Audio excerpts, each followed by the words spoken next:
They see my disability, I see my ability.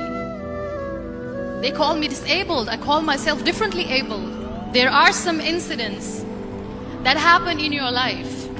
Those incidents break you, deform you, but they mold you into the best version of you. And the same thing happened to me.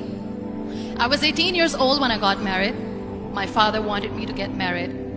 And all I said was, if that makes you happy, I'll say yes. And of course, it was never a happy marriage. Just about after 2 years of getting married, I met a car accident. Somehow my husband fell asleep and the car fell in the ditch. He managed to jump out, saved himself. I'm happy for him. But I stayed inside the car and I sustained a lot of injuries. The list is a bit long, don't get scared. The wrist was fractured. Shoulder bone and collarbone were fractured. My whole rib cage got fractured. And because of the rib cage injury, lungs and liver were badly injured. I couldn't breathe. I lost urinary bowel control. That's why I have to wear the bag wherever I go. 3 vertebrae of my backbone were completely crushed. And I got paralyzed for the rest of my life. I finally ended up in a hospital where I stayed for 2.5 months. I underwent multiple surgeries. One day, doctor came to me and he said, well, I heard that you wanted to be an artist, but you ended up being a housewife. I have a bad news for you. You won't be able to paint again because your wrist and your arm are so deformed, you won't be able to hold a pen again.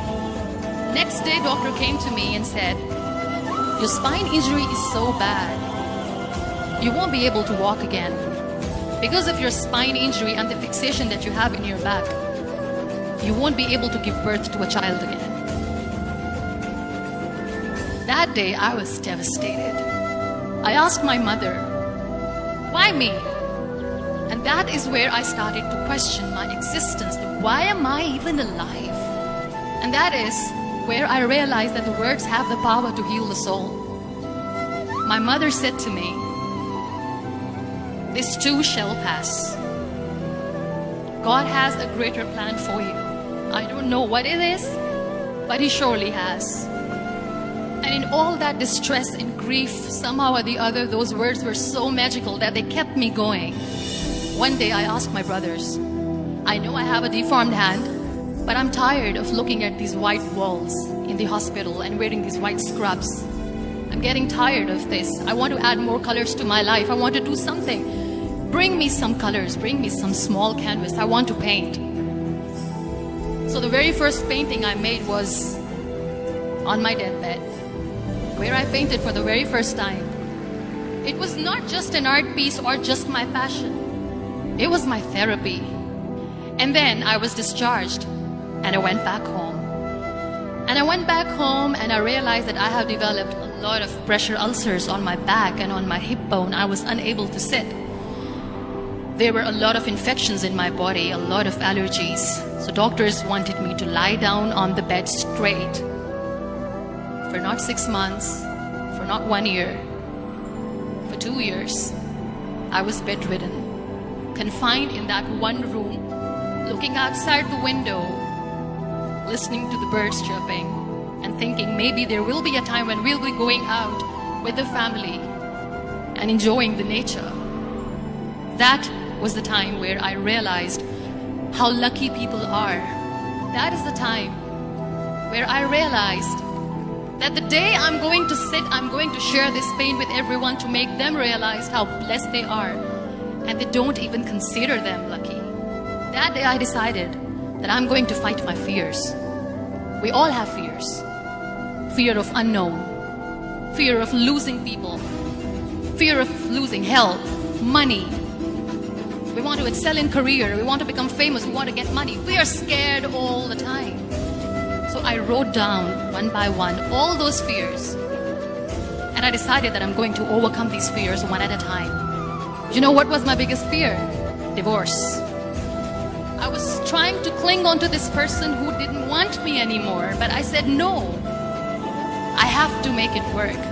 But the day I decided that this is nothing but my fear, I liberated myself by setting him free. And I made myself emotionally so strong that the day I got the news that he's getting married, I sent him a text that I'm so happy for you and I wish you all the best. And he knows that I pray for him today. Number 2 was, I won't be able to be a mother again. And that was quite devastating for me. But then I realized there are so many children in the world, all they want is acceptance. So there is no point of crying, just go and adopt one. And that's what I did. People think that they will not be accepted by the people because we, in the world of perfect people, are imperfects.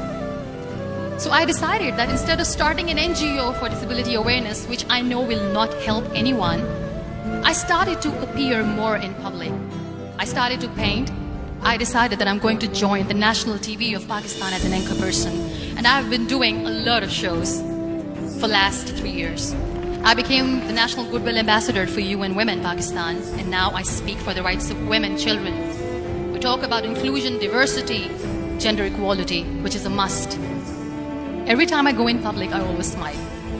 It's always a big toothy smile on my face, and people ask me, don't you get tired of smiling all the time? What's the secret? I always say one thing, that I have stopped worrying about the things that I have lost, the people that I have lost. Things and people who were meant to be with me are with me. And sometimes, somebody's absence makes you a better person. Cherish their absence. It's always a blessing in disguise. Live your life fully. Accept yourself the way you are. Be kind to yourself. Be kind to yourself. I'll repeat, be kind to yourself, and only then you can be kind to others. Love yourself and spread that love. Life will be hard. There will be turmoils, there will be trials, but that will only make you stronger. So when you accept yourself the way you are, the world recognizes you. It all starts from within.